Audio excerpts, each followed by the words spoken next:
Well, good evening all. You're joining us live from Belco headquarters today. We're live on Facebook. Thank you for tuning in under these unprecedented times where the island has experienced an island-wide power outage. Now we're here joined by several personnel at Belco who are going to give us an update on the restoration work as well as any security issues that may have arrived as a result of this. As we know, the hospital is fully functioning with its generators in operation. We also have heard reports of some restoration already been completed. So I'll now turn over to President of the Ascendant Group, or rather Belco rather, who's here with us, Mr. Wayne Keynes. Good evening, everyone. At approximately 3:25 this afternoon, we were notified that there was a blackout, if you put it in common parlance, island-wide. We immediately activated our crisis management team. Our team began to assess the situation and put together a plan of action. Directly thereafter, we called all of the significant persons in our country, the governor, the Minister of National Security, the police commissioner, and we shared with them what had happened and our plan for restoration. I would like to thank everyone in advance for their patience. I would like to thank the Belco teams that are working fastidiously to restore island-wide power. At this time, I would like to bring to the podium the Managing Director for Bulk Generation, Mr. Nadir Wade, who will give us an update with reference to what took place with our grid this afternoon. Thank you, Wayne, and good evening, Bermuda. As the President mentioned, we had an island-wide blackout as a result of the generation issue.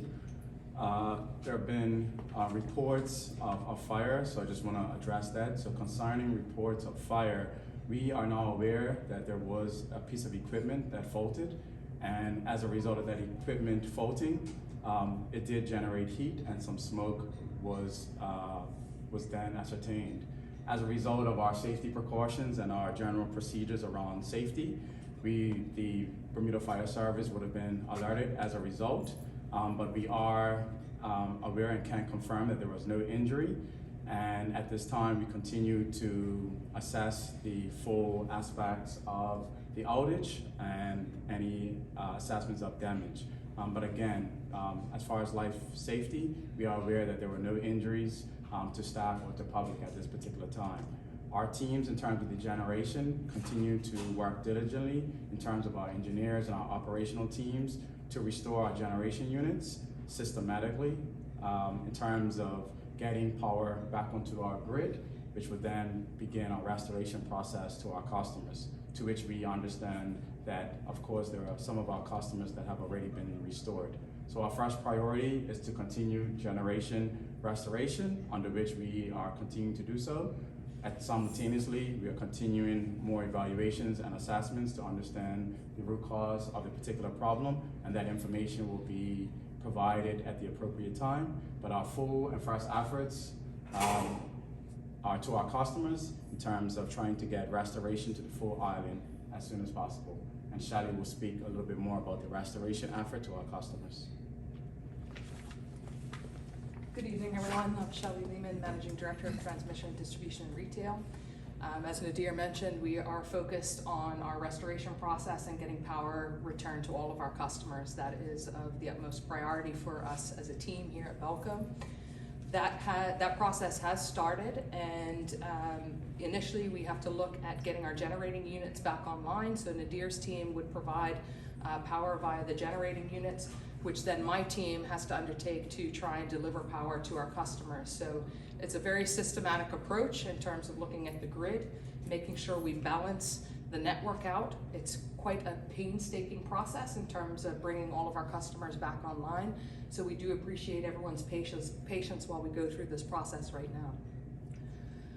As of this moment, we have approximately half of the load, which we were dealing with prior to the outage, available to us via the generating units, and we are systematically and actively closing in circuits at this time. It's difficult for me to give you an exact number of customers that are back online because that process is happening so quickly at this stage.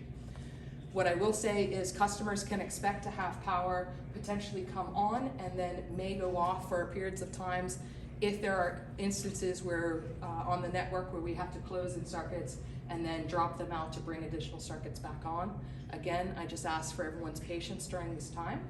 We're also asking for our customers with sensitive electronic equipment to make sure that is unplugged. I also want to note that because of the rapid pace at which we are starting to restore our customers right now, the outage map, which is available through belco.bm, is not relaying the most accurate information because the number of customers as we close in circuits is happening quite quickly. So again, asking for everyone's patience. This is a process that we have undertaken and we continue to do so, and we will do so through the night until every last customer has been restored. We spoke with Minister Michael Weeks, the Honorable Minister Michael Weeks, the Minister of National Security. With his permission, the EMO was called, and I'd just like to thank Minister Weeks for allowing us to be a part of the restoration and having the EMO on our premises. If possible, can you say some words for us, please, Minister? Good evening, everyone. Yes, I would like to reassure the public that restoration is ongoing, and we have assembled the EMO team. There's the Chief of Police, the acting Deputy Chief of Police, the Fire Chief, the Regiment Commanding Officer, and other members that make up the EMO team. So I would like to take the opportunity while I have the floor is to implore the public that since the restoration is ongoing, to please, as much as possible, stay off the streets so the emergency vehicles can do what they need to do to get us back up and running safely. And I can assure the public that any safety issues or concerns, the police have been doing their due diligence, and I will invite the acting deputy chief now to give the public an update as to where they stand.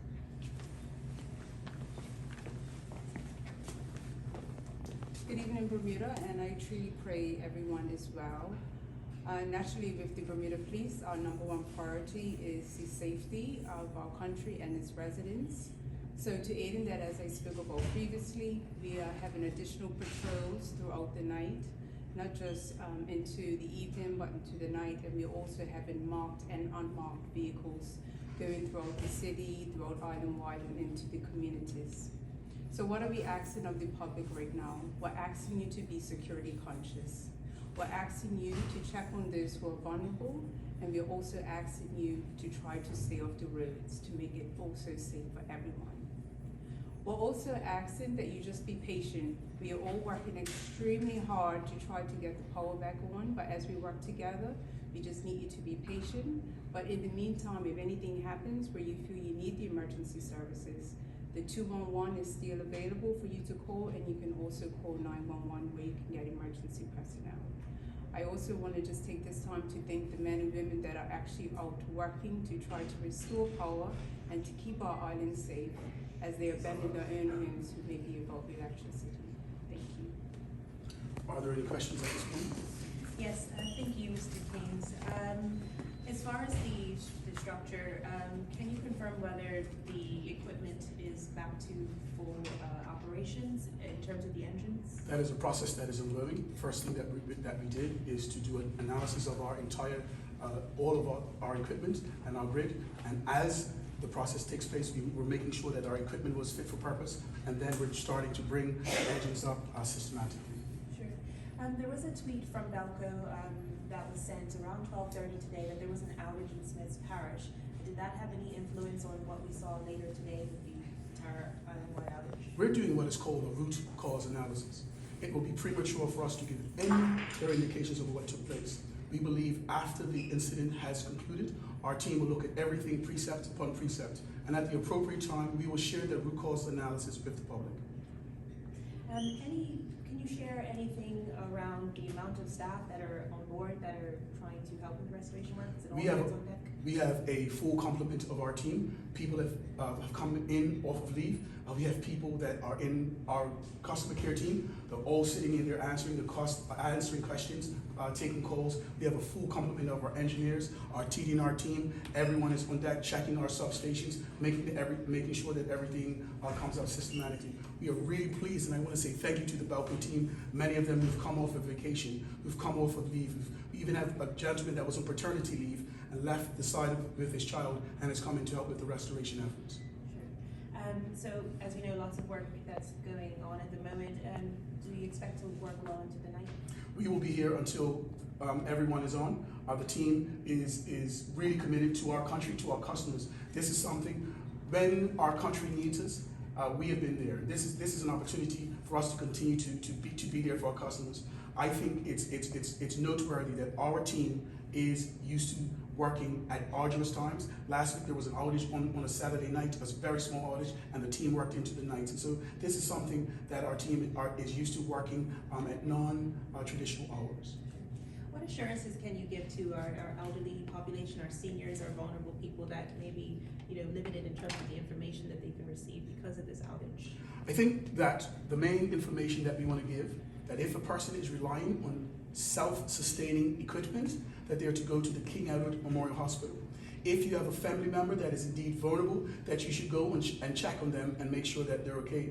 I can give you an assurance that our team is working very hard, fastidiously even, to make sure that we get our network, our grid up and running as soon as it is practicable. Thank you. And just one last question. In terms of the airport services, has there been any interruptions to any flights this evening? Anything to share? Not that I am aware of. The only flight that was due to come in was the British Airways flight, and it hasn't landed safe.